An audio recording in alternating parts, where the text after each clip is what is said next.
Here's what's coming up on today's show. Do you wonder when you should claim Social Security benefits to make the best decision for your financial future? Today, Mark and I will continue our conversation to debunk common myths about Social Security and provide answers you need to make the best decision for your benefits. It's easy to get lost on the way to retirement. Things like taxes, improper planning, and excessive market risk can all lead you astray from your goal of a successful and happy retirement. That's where Liz Whittaberry comes in. She's a holistic financial advisor and the founder of Best Path Advisors, and she can help guide you to a better financial path. This is Retire on Your Best Path with Liz Whittaberry.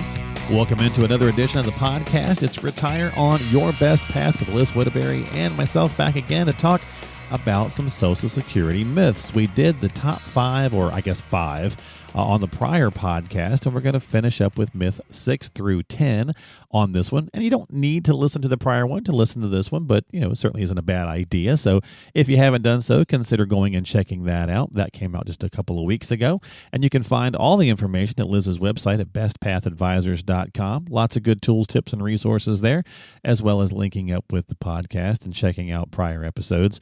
And if you subscribe, you can also catch future episodes, and you can do that complimentary, of course, with any podcasting app that you like to use, whether you're an Apple fan or Google or Spotify.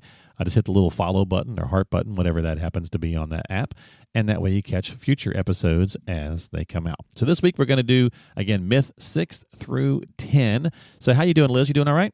I am doing great. I'm doing great. Good. And it's good to be talking with you again. Absolutely. So you did such a good job breaking down the first five. Let's dive into the next five. Now, some of these are a little bit more nuanced, I guess, than the first five. The first five kind of were some of the biggies, I think, that most people hear. But these are some interesting myths as well. And I think there's some good information to be found in here for folks. So let's dive in and tackle myth 6. You can't work and receive Social Security benefits at the same time. And Liz, this one probably gets, as we talked about before, there's usually like a little nugget, right, that kind of turns the myth, in the wrong direction. This one probably comes from the fact that if you turn Social Security on early, there are limitations to how much you can work, or I guess how much you can make. Maybe that's where this comes from. So can you break that down? Yeah, there is what is called an earnings limit. And you do want to be aware of that if you're under full retirement age. The earnings limit under full retirement age in the years... And let's break that down. There's the year that you're going to turn your full retirement age. Okay, that's treated one way. And then there's the years before that year that you're going to turn full retirement age. Well, those years before that, from say 62 to 65 or 66, those years have a very low earnings limit. The earnings limit in this year, 2023, is $21,240. And if you make over that, and you're collecting Social Security, then you're going to lose $1 of Social Security for every $2 that you're over. So you're earning money, you're collecting Social Security, you're giving back, potentially half of your Social Security. You've turned the Social Security on and locked in a lower payout. So the numbers don't work very well over the long term. It's much better to just wait until you're not working, or if you're someone that wants to have a part-time job, retire and have a part-time job and earn that earnings limit or not a lot more than the earnings limit so that you're not really impacting your Social Security, then that's something that can be done and can make sense. But you do get that back eventually. Once you reach full retirement age, they'll look at what they took back from you and they'll give it back to you over your life expectancy. So it's this tiny little amount that comes back over a long number of years. In the year that you turn full retirement age, then you have a much bigger limit. It's currently $56,250. And that's just the 1 year, right? That 1 year that you're going to turn full retirement age. And you lose $1 for every $3 over. So it's a much smaller impact. Yeah. The month that you turn full retirement age, from that point forward, you can earn as much as you want. Sky's the limit, right? Exactly. Yep. And collect your full Social Security. So I tell people, if you're still working, wait until full retirement age. Now, it may make sense to continue working and go ahead and turn Social Security on. There may be reasons to do that. I even had many years ago, I had a client who went back to work and had turned on Social Security and just put the Social Security into a savings account and amassed a very large savings account because she continued to work to 85. There you go. Yeah. So it's all about planning. It's all about strategizing for what it is that you want to do, right? Everybody's situation is different, but just know that you can work and get benefits. It's just if you do it early, you do have some earnings limitations. So my brother's actually going to do the same thing. He's going to be retiring here this summer, I believe, late this summer.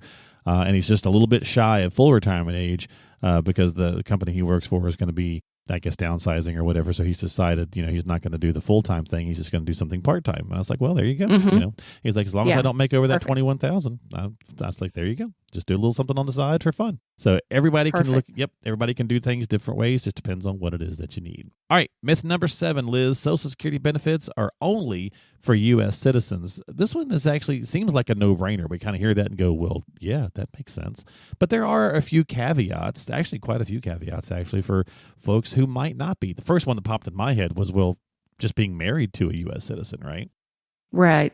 If you have a Social Security number and you've worked at least 10 years in the U.S., then you've paid into Social Security, then you have the potential for getting that Social Security benefit. And like you say, if you're married to a U.S. citizen and you qualify under all of the rules, then you can get Social Security benefits. So it's not limited to only U.S. citizens. There are certain non-citizens that do get to collect that benefit as well. Yeah, and there's a ton of little things. If you go on SSA.gov, there's lots of little caveats. Really some interesting ones that I just hadn't thought of, that I would have never thought about. So this is where, like, our very first myth, Liz, where it was talking about the SSA administration people, providing you with information. This is where they come in really handy, right? This is the kind of stuff that you can find out for all the different caveats for non-U.S. citizens. There's tons of them. Versus something like, hey, when's the best time for me to turn it on, kind of thing. This is the kind of information. Right. This is rules. Yeah. So Yeah. You go, you check the rules, you see how you compare to the rules and determine if you do or don't have a benefit. And then if you do, you need to figure out the strategy. Then you go from there. Yeah. Yeah. All right. Myth number 8. This one's interesting as well. If you have a pension, you cannot be eligible, or you won't be eligible for Social Security benefits. And I didn't think that was a thing, but it actually is. But it's a very specific thing. So it's not like just everybody who has a pension. If you get a pension from, I don't know, let's say GM, it doesn't mean you're not eligible. These are usually government type of entities and things like that. There's a Social Security differentiates between what they call a covered pension and a non-covered pension. So a covered pension is a pension that you've earned in a job where you also paid into Social Security. The pension is generally, it's something set up by the company. You say GM, it could be any number of companies, but you are also paying into Social Security and earning Social Security benefits.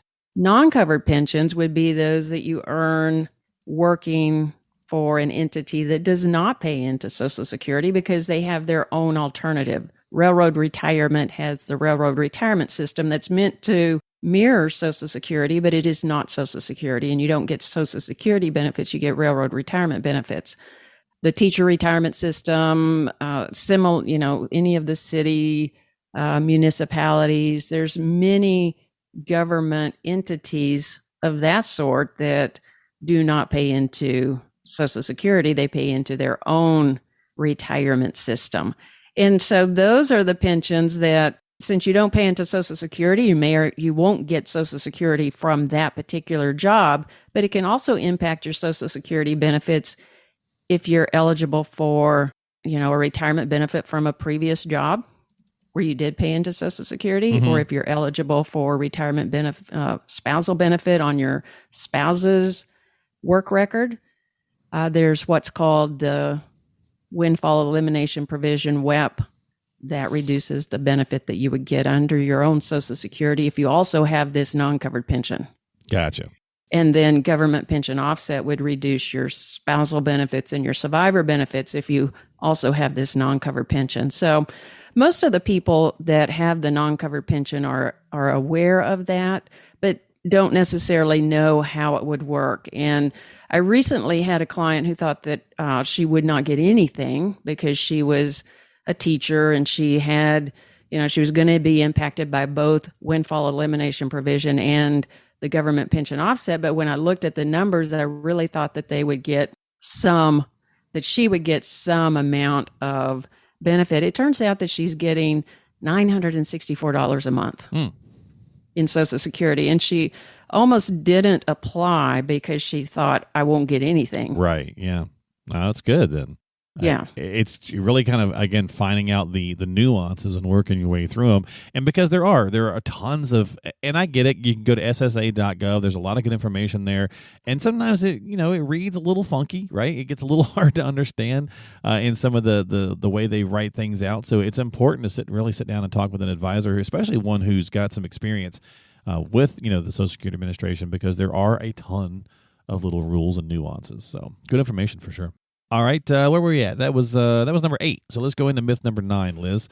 And the final two, again, kind of like on the previous podcast, these are kind of some bigger ones, and they get kind of askewed a little bit. So myth number 9, Social Security benefits are based on income and assets, and that's not true either. Now, means testing is a word that we've been hearing, that they may use that as an option to maybe save the program or improve the program or alter the program, right? Whatever term you want to use, but they are not currently means tested. So like if we made the same amount of money, but one person had a more expensive house than the other, it doesn't mean your benefit's different, right? It's based on your work history, not your assets. Correct. It's based on the 35 highest years of earnings that you paid into Social Security.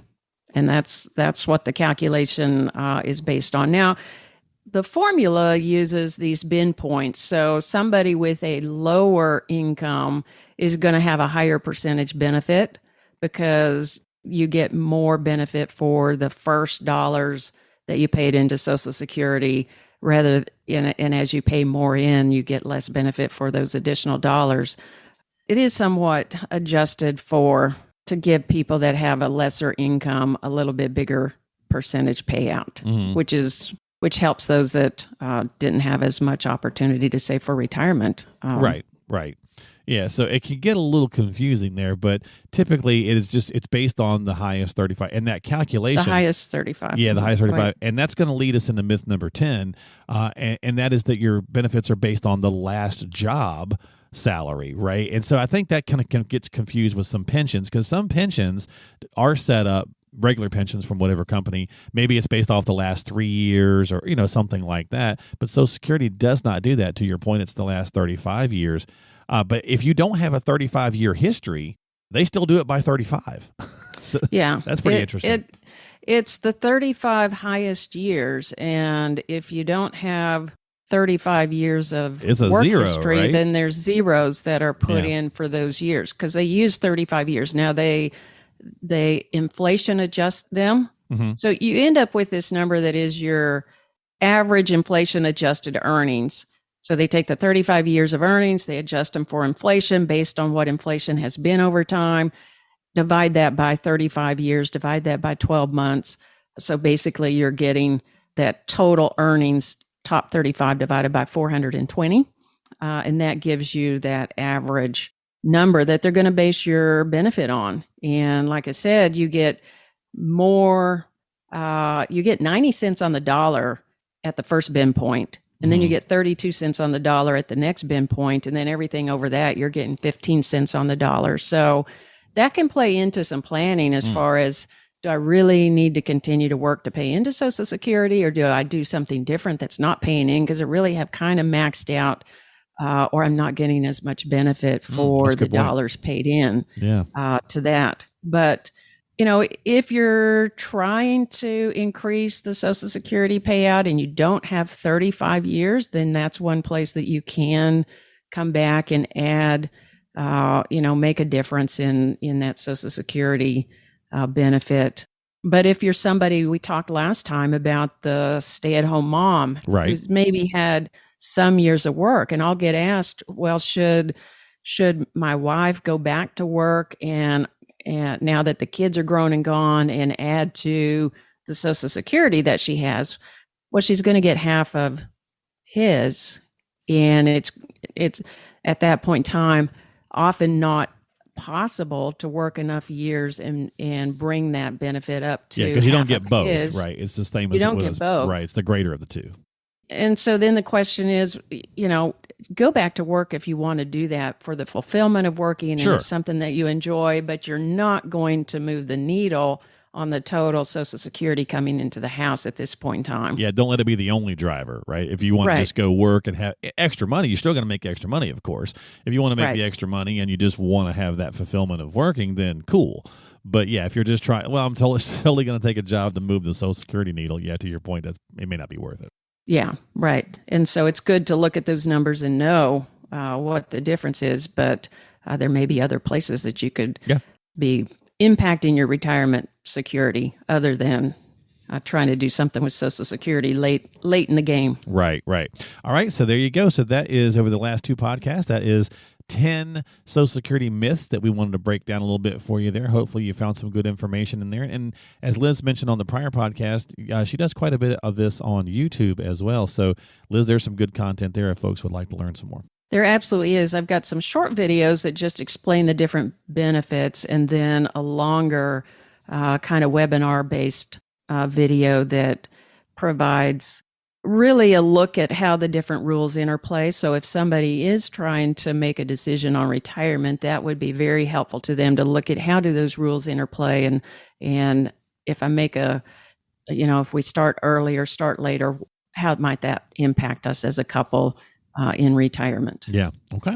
All right. So as always, folks, again, reach out to Liz if you've got some questions, got some concerns. If you're not already working with her, consider stopping by the website. Lots of good tools, tips, and resources at bestpathadvisors.com. That is bestpathadvisors.com, the little drop-down tab there, or at the top of the page, you can see things where it says good stuff. There's videos, there's webinars, there's the podcast page. Right there at the top of her website, you've got all those different things, or our services, how to contact her. Lots of good information, again, at bestpathadvisors.com. That's bestpathadvisors.com. And don't forget to subscribe to the podcast on Apple, Google, Spotify, whatever platform you like to use. Liz, thanks for hanging out and breaking these down over the last couple of weeks. I appreciate you. Thank you, Mark. I enjoyed it very much. And we'll see you next time here on Retire on Your Best Path with Liz Whittaberry, founder and financial advisor at Best Path Advisors.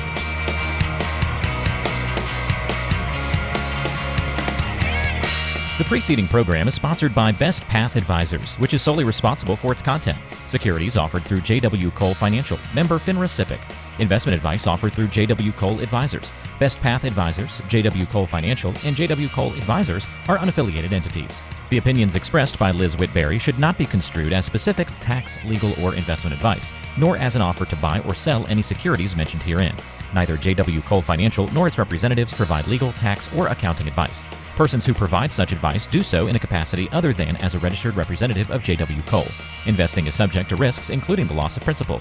Due to volatility within the markets mentioned, opinions are subject to change without notice. Information is based on sources believed to be reliable, however, their accuracy or completeness cannot be guaranteed.